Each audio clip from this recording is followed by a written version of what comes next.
बिस्मिल्लाहिर्रहमानिर्रहीम। देखने और सुनने वालों को मेरी तरफ से अस्सलामु अलैकुम रहमतुल्लाहि व बरकातुहू। उम्मीद है कि सब अहबाब खैर अफ़ियत से होंगे। अल्लाह पाक सबको अपनी हिफ्ज़ व अमान में रखे।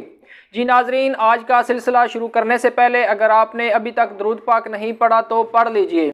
आप इस चैनल पर नए हैं तो बराए मेहरबानी इस चैनल को सब्सक्राइब कर दें और साथ लगे बेल आइकन को प्रेस कर दें ताकि हमारी आने वाली हर वीडियो सबसे पहले आप तक पहुंच सके। तो शुरू करते हैं आज का सिलसिला।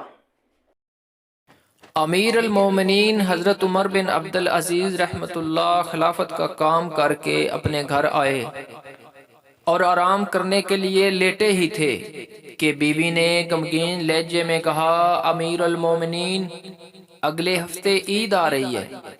बच्चा नई पोशाक के लिए बहुत बेचैन है, अभी रोते हुए सोया है। हजरत उमर बिन अब्दुल अजीज ने सर झुकाकर फरमाया, तुम्हें तो मालूम है कि मुझे तो सिर्फ 100 दिरहम माहवार मिलते हैं, जिसमें घर का खर्चा बड़ी मुश्किल से पूरा होता है। बीवी, वो तो मैं समझती हूँ, आप बैतुल माल से कर्ज ले लें।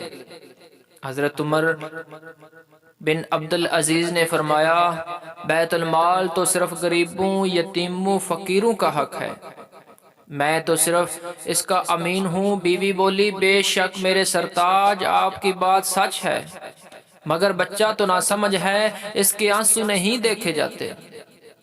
हजरत इब्ने अब्दुल अजीज बोले, अगर तुम्हारे पास कोई चीज है उसे फरोख्त कर दो, बच्चे की खुशी पूरी हो जाएगी।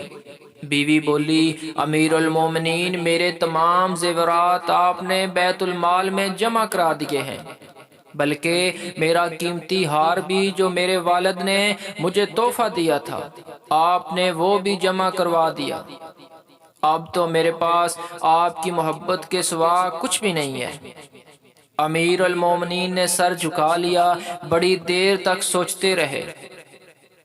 अब माजी में झांकने लगे। वो बचपन, जवानी, खुशी, नफासत, जो लिबास एक बार पहना दोबारा पहनने का मौका ना मिला, जिस रास्ते से गुजरते खुशबुओं से मुअत्तर हो जाता, ये सोचते सोचते आंखों से आंसू जारी हो गए। बीवी ने अपने हर दिल अजीज शोहर की आंखों में आंसू देखे तो कहने लगी, मुझे माफ कर दें, मेरी वजह से आप परेशान हो गए। फरमाया, कोई बात नहीं।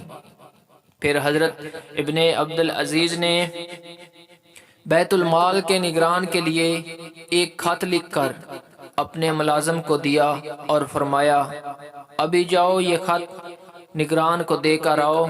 इसमें लिखा था, मुझे 1 माह की तनख्वाह पेशगी भेज दो। मुलाजिम ने जवाबी खत लाकर अमीर अल मोमिनीन को दिया, जिसमें लिखा था, ए खलीफा अल मुस्लिमीन, आपके हुक्म की तामील सर आंखों पर, लेकिन क्या आपको मालूम है आप 1 माह तक जिंदा रह सकते हैं?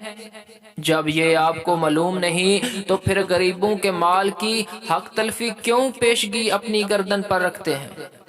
आपने जवाब पढ़ा तो रोने लगे। फरमाया, निगरान ने मुझे हलाकत से बचा लिया। अगले हफ्ते दमिश्क के लोगों ने देखा, अमरा के बच्चे नए हसीन कपड़े पहनकर ईदगाह जा रहे थे, मगर अमीर अल मोमिनीन के बच्चे पुराने धुले हुए कपड़ों में मलबूस अपने वालिद का हाथ पकड़े ईदगाह जा रहे थे। बच्चों के चेहरे चांद की तरह चमक रहे थे, क्योंकि आज इनकी नज़र फानी दुनिया की वक्ती खुशी पर नहीं बल्कि जन्नत की अब्दी तमन्ना के एहसास ने उन्हें सरशार कर दिया था। वाह सुभान अल्लाह।